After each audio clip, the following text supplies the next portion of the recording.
sürünmüdür özümde duran celille ayrılıp senden kaldım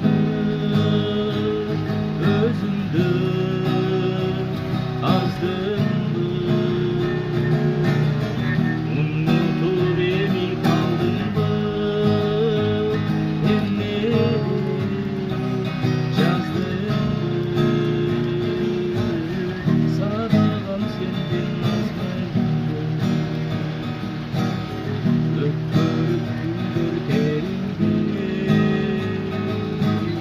verişip sözler bitindi.